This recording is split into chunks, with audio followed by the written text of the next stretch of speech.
Please have your name and date of birth. Maggie May, 9/25, 1950. And Mrs. May, do you have any allergies? You're allergic to Demerol or penicillin. Penicillin, I think it is. Okay. All right. Thank you very much, Mrs. May. I'm going to explain to you why I'm here, but I'm just going to do a quick environmental safety check. I'm going to come around and make sure that suction and oxygen are present and working. Oxygen, suction, present and working. Ambu bag is present. I will make sure to get a Yonker at the bedside. Bed is in lowest position and the floor is free of clutter. Okay, Mrs. May, the reason I'm here today is your doctor has written an order for you to have a Foley catheter inserted because you are retaining urine. The bladder scan showed you had about 500 mLs of urine in your bladder, so the doctor has written an order for this Foley to be inserted. This will consist of me cleansing your peri area and inserting this plastic tube into your urethra, and it will rest in your bladder. This will take me about 15 minutes. Do you have any questions, or may I begin? Okay, so what I'm first going to do is I'm going to go ahead and put this bath blanket down here, and I'm going to make sure that you are covered. I've already closed the curtain, but we're going to make sure that we cover you to maintain your privacy. And I'm going to bring your blanket all the way down to the foot of the bed. I'm just going to rearrange all of my supplies as I'm moving around here, and I'm going to make sure that these blankets go all the way to the foot of the bed here. Stuff them into the mattress as much as I can. Okay, and so now I'm going to bring the bed up just a little higher. I'm going to put this rail down. And Mrs. May, I'm just going to scoot you over a little bit to the side. All right, Mrs. May, I'm also going to lift your arm up over your head. And I'm just going to put my gloves right here. And I'm going to clear away anything that would break my sterile technique. I'm going to open up my biohazard bag, and I will put back here. All right, I will move this here. Okay, Mrs. May, I'm now going to expose you. Perineal care has already been performed. I'm just going to go ahead and put your legs in the lithotomy position with your heels out to the very edges of the mattress. Okay, taking a look again at my area, prepping my area. Okay, all right. I am now going to remove my gloves, and I will wash my hands per CDC guideline, and I will begin to open up my kit. Okay, I am going to go ahead and open this away. I will come to the sides. That one came out all by itself. Okay, I'm going to go ahead and turn this, making sure that the kit does not touch my biohazard bag. If this piece lands on the leg on this side, that is okay because that is not sterile. But I'm going to make some adjustments, and I'm going to move it this way a little bit. And then I'll come around on this side. So I'm not crossing over my sterile field. I will come this side. Okay. So now I will go ahead and take out this drape. And I will just take the edge.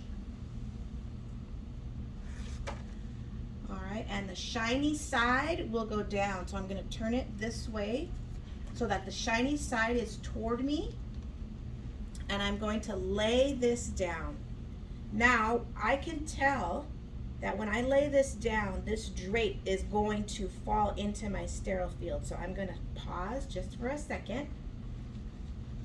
And I'm going to just put this down here. And I'm going to take this and I'm going to move it back just a tad, making sure it's not near my biohazard bag.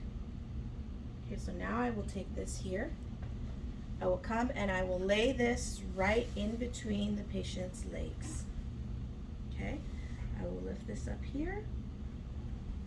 All right, the two edges are just barely touching each other, and that is fine. I'm going to come on this side now, and I'm going to straighten this out this way.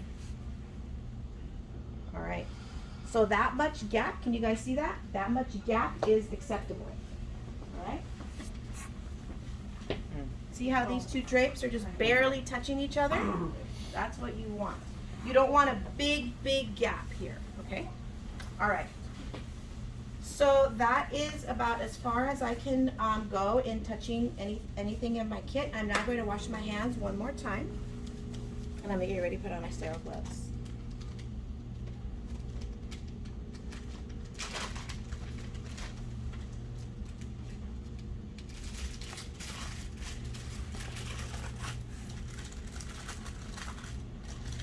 Now, when you guys put your sterile gloves on, I don't want you to get nervous if you see me coming over and walking over to this side and watching you. I just want to make sure that you are staying sterile. I'm not doing it to try to get you nervous, okay?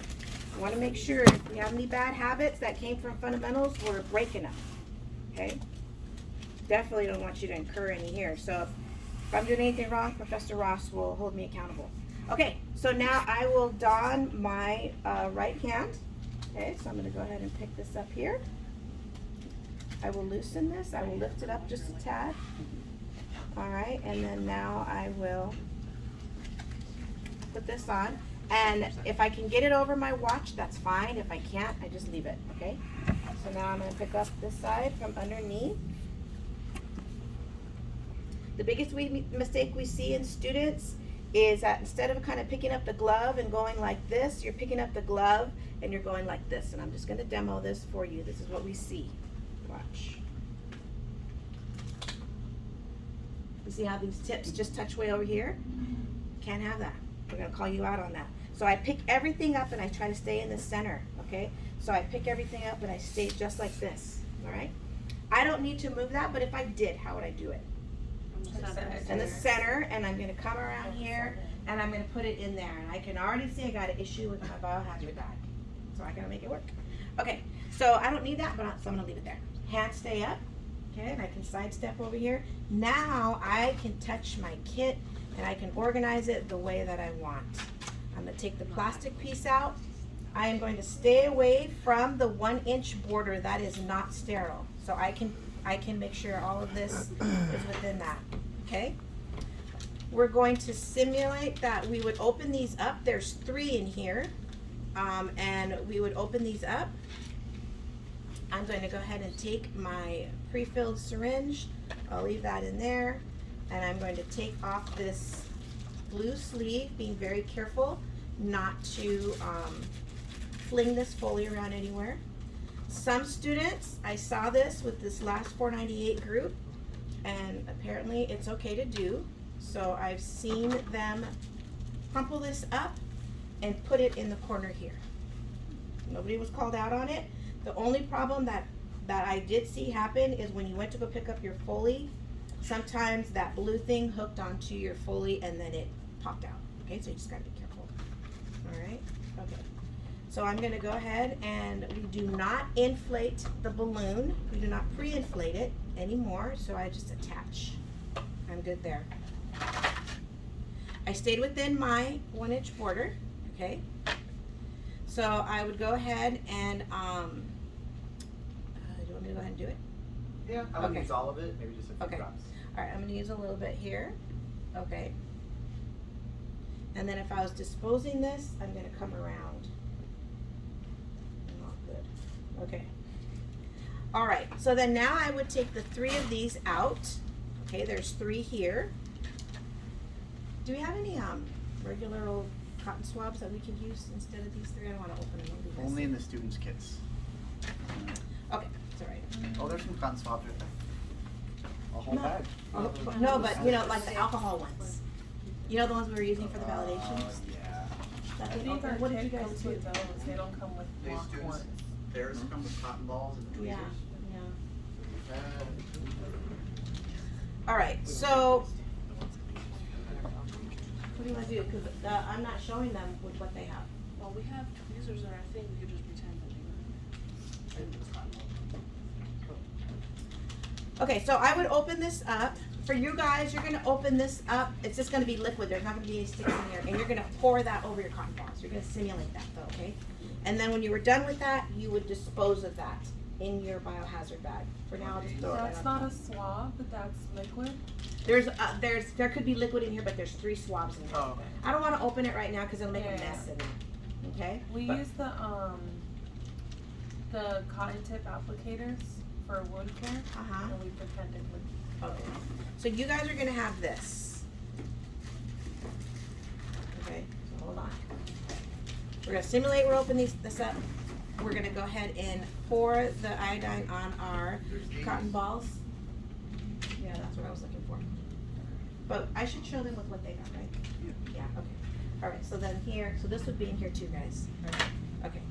So I poured the solution on the iodine. All right. So then now these were in your kit.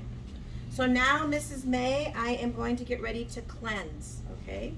So I'm going to grab the first cotton ball, and I am going to lose my left hand now, and I'm going to spread the labia.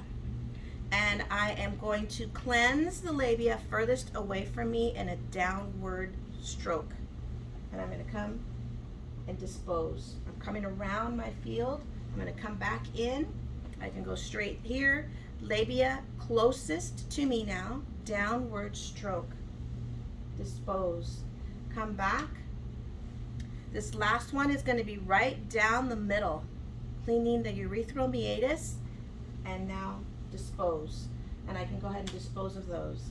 Now I'm going to take my Foley, and I am going to put it into the lube, dip it into the lube, and I'm going to tell Mrs. May to get ready to bear down. So Mrs. May, can I please have you bear down like if you were going to have a bowel movement that opens up your urethra so that I could see a little bit better. And I'm going to go ahead and I'm going to take my Foley, and I'm going to come here. All right, Mrs. May, get ready to bear down. I'm going to go ahead and insert, and I'm going to insert.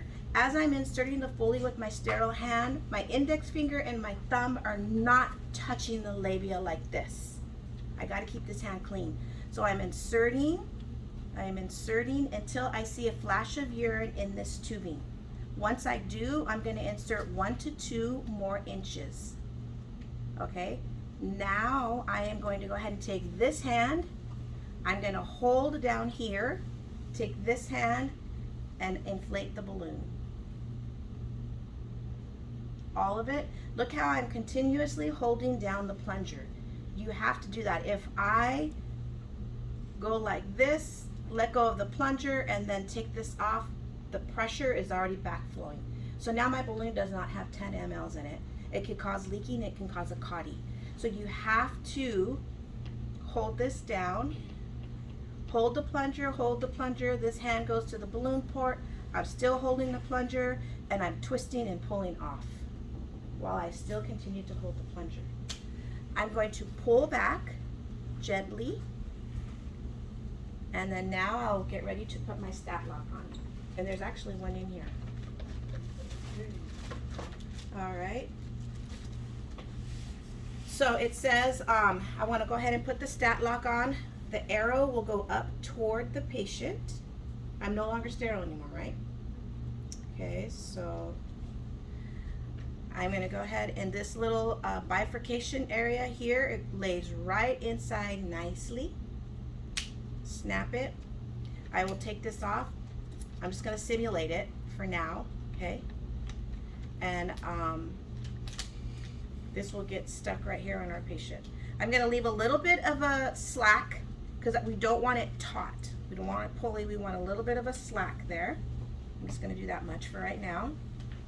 And then now I'm going to go ahead and take my Foley catheter, and I will go ahead and place it in an immovable part of the bed, so the bed frame. And these beds actually have a hook for the Foley right there. Making sure there are no dependent loops, right? So making sure the fluid is all free flowing. Now, for your validation, you don't have to do this, but for infection control purposes, I want you to think, as soon as I inserted the Foley, this hand was already dirty, right? So now I'm touching all of this other stuff with this hand. Generally, you'd want to take these gloves off, hand hygiene, and put some regular gloves on when I go to put the bag down to the bottom of the bed. But you don't have, I mean, if you just verbalize it, that's even great too. Just so we know infection control, right? Okay, all right, Mrs. May, that concludes your Foley catheter insertion. I am going to remove all of my supplies, and I will place the bed back down to the lowest position. I'm gonna go ahead and make you comfortable, reposition your legs. All right, make sure that you are comfortable. Put your blankets back on, and I will bring the bed back down to lowest position. Brakes are locked. Your appropriate side rails will be up, and the call light will be given. Okay, now we're gonna do the removal. For the removal, we need our flush. We will need an alcohol, because this says to remove it with alcohol. All right, and we will need another pad. We will use this pad. Okay. So, here, can I have an alcohol prep pad, please? Donald, Colin, all right, and thank you also. Okay. For the removal, you guys are just gonna go right into the removal, okay? So I have those things here. These are the 3 things that I need. All right, you can even keep the same gloves on. All right, Mrs. May, we seem to have resolved your urinary obstruction. We're gonna go ahead and remove your Foley now. Your doctor has said it's okay to remove that, and also there's no indication that you need this anymore. So we wanna make sure that we are not causing any unnecessary infection. This will consist of me just deflating the balloon, and I will ask you to exhale, and I will remove the plastic tube from your bladder. Do you have any questions for me, or may I begin? Okay. All right, so we're just gonna keep our blankets already on. All right.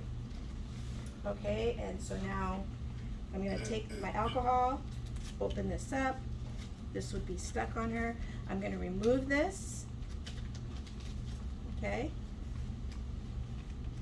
And then now I'm gonna take here. I'm gonna go ahead and attach the syringe. I will go ahead and let this backflow and fill up. I need to get at least 10 mLs out. All right, Mrs. May, I am now gonna ask you to please exhale as I remove the tube. In my right hand, I have a cloth. In my left hand, I'm gonna be removing the tube. Go ahead and exhale. And I'm gonna go ahead and I'm going to pat dry. And I'm gonna go ahead and take a look at the tip of the tube. There's no signs of blood, mucus, or any signs of an infection. I'll go ahead and drain all the tubing into the bag, all the urine into the bag. And then I will be ready to go ahead. All right, Mrs. May, I would have changed my gloves. I'm gonna go ahead and make you comfortable.